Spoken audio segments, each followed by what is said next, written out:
বেলা 1টা 1:30 অবধি রান্না করতে গেলে বাকি কাজ করতে কি আর ভালো লাগে বলো তো? ছাদটা খুব নোংরা হয়েছে, আমার বর তো বলেই যাচ্ছে তোমার কি সময় হচ্ছে না ছাদটা পরিষ্কার করার?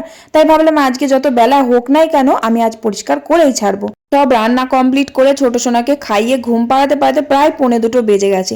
তাই এই যে 1:45 সময় লেগে পড়লাম। সিঁড়িটার মধ্যে এত ধানের বস্তা রেখে দিয়েছে, এই যে এগুলো সব ধান সিদ্ধ হয়ে গেছে, এগুলো চাল ভাঙিয়ে আনলেই হয়ে যাবে। তো সব নামিয়ে দিলাম, আমার বরমশাই নিচে নামিয়ে নিয়ে যাবে। তো সিঁড়িটা একটু ভালো করে ঝুলগুলোও ঝেড়ে নিলাম, খুব ঝুলও হয়েছে। আমাদের বাড়িতে এমনিতেও খুব ঘন ঘন ঝুল আর নোংরা হয়, কারণ চাষি বাড়ি তো, তাই জন্য। আর এত পরিমাণ ধুলো ছাদে আর গাছের যত পাতা পড়েছে, তাই মাথায় ওড়না নিয়ে ভাবলাম ঝাড় দেবো, কিন্তু আমার দম যেন আটকে আসছিল, তাই ওড়নাটা খুলেই ফেললাম। তো যাই হোক, ভালো করে ঝাড় দিয়ে পরিষ্কার করে ফেললাম। ছাদটাও ঝাড় দিয়ে নিলাম আর সিঁড়িটাও ঝাড় দিয়ে ভালো করে পরিষ্কার করে নিলাম। আর প্রায় 3টে বেজে গেছিলো, তাই তাড়াতাড়ি চান টান করে খেতে বসলাম। আর আজকে অনেক কিছু রান্না করেছি, মাছের তেল ভাজা, মূলোর শাক ভাজা, পুঁই শাক আর আলু ফুলকপি দিয়ে মাছের ঝোল।